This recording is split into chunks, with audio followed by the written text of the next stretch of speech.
Hello everyone, welcome back to our channel. Now in today's video, we are going to cover how to make the best out of unorganized, unclean data that we might find from multiple sources, be it by exporting LinkedIn data, getting it from Google Maps, or from some website or some government database that we might come across. Now, what ideally happens is that when a salesperson goes out to prospect, they would obviously look for ready-made data sources or lists that they can directly start with the outreach. But sometimes this data that comes in is quite unorganized, quite uncleaned with missing information. And I will show you one of the data set wherein we have, say, missing websites, headcount, industries, and location. So if you can see over here, I have a good number of fields that are covered over here, but then there are these missing values that make it difficult for me to analyze this data before I make the outreach. So what do we do in this case is the first step is to organize this data, wherein you might simply start with the alignment to ensure that this data is readable to us. Then we might want to freeze the first row since the data set might be large. So we need to know the headers and understand that what are the fields that are missing in which all parts. So as you can see over here, there are some places where headcounts are missing, some places where industry and location are missing. So this is what helps us in terms of getting one, the visibility.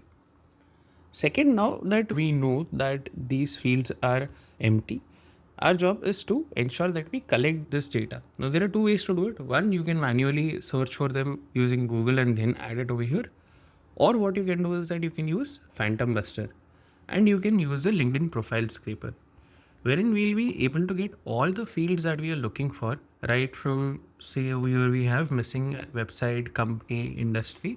Let's take these three. So I have my company website that I can get over here.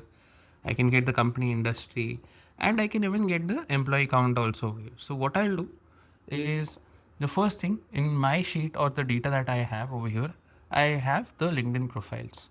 So I'll be copying this into another sheet. And once that is done, I'll start using the LinkedIn profile scraper. So the first thing that it'll ask me over here is to add the list of my LinkedIn profiles. So I'll add the Google Sheet link over here and then click on save. And the next step is to connect with the LinkedIn account that is active over here in this particular Chrome session. And I'll do that and go forward. Next, what LinkedIn profile scraper offers is if you want to even find the email IDs of the prospects. Now, initially, when you have a data set, what I would recommend is you first gather all the details, analyze it, see what is the relevant data out of it, and then find the email address so that your credits or your efforts don't get wasted over there. So in this case, we're going to skip it since we are yet to analyze the data. Next comes the most important part, which is the behavior. Why is this important? Is because we just don't want the data that is available on a particular person's LinkedIn profile, but we want the data that is available on the company pages of that particular lead. So we'll just quickly click on enrich your profiles with the company data, wherein we'll be able to get the industry, website, and headcount as well. Moving forward, I'll quickly launch this Phantom. After launching, the output that I'll get will look something like this, wherein I have multiple fields. I have the company data along with the person's profile data. Now I'll see that what are the fields that I require over here and move them in the front. So one, I need the LinkedIn profile because I want to do a VLOOKUP to copy paste that data over here in these blanks. Second is I need the industry. So I already have the industry right here. Then I'll need the company website. So I'll just quickly shift that also over here. And lastly, I need the head count. So I'll just quickly scroll and see where is my head count. So here's my head count and I'll just quickly shift that in the start. Now I have all the three things that I require over here. So what I'm going to do is that I'll go to my data set and I will quickly do a VLOOKUP. So my first VLOOKUP that I'll put it will be for the website. So I'll go column by column and just quickly do the VLOOKUP and have my results populated over here. Now one thing that you might observe over here is in the export also that we got, that's a Phantom export file that we got. We haven't got almost all the fields. So there are certain website blanks that are there. So what do we do in this case is, again, the thing that you can do over here is you can manually search for them and input them so that you have a final data that has all the websites mentioned. I'll do the similar thing for the company headcount as well and for the industry as well. Now, once I'm doing for the company headcount, what I can observe over here is that there are certain ranges that are preset by LinkedIn. That is say 1 to 10, 11 to 50, 51 to 200, and this goes on till 10,000 and beyond 10,000. So my next step over here after populating this is seeing what are the results that I'm getting. The results in terms of what are the different values that I'm getting over here and standardizing them. So as I can see over here, there is 2 to 10. So I might change that to 1 to 10 to ensure that I have that exact range. Then I'll see if there is anything else over here. So 10,001, I'll just add it as 10,001 plus. And then I'll have my company headcount standardization done.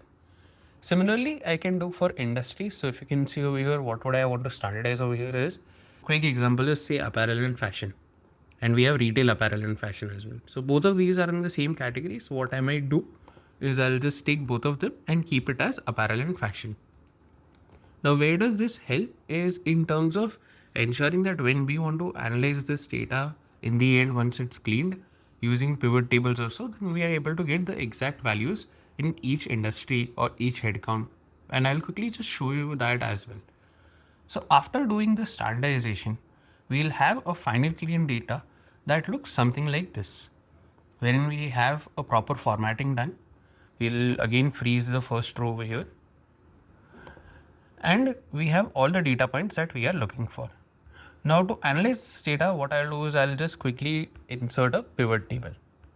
And a pivot table is the best way to have one initial analysis done to give you an idea whether the data that you have is matching your ICP or not.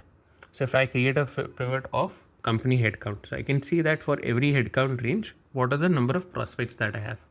Similarly, I can just quickly add the industry to see industry wise what are the headcounts that are there and how many companies or how many people are in that particular range. So this gives me an analysis that whether things are as per my ICP or not. And this finally can give my sales team a better data to do the outreach rather than just to start with the outreach on an immediate basis without seeing how the data is or without analyzing whether it is as per the ICP or not. So this is about it, and thank you so much for watching this video. If you found this helpful, then please do like and subscribe to our channel. See you in the next one.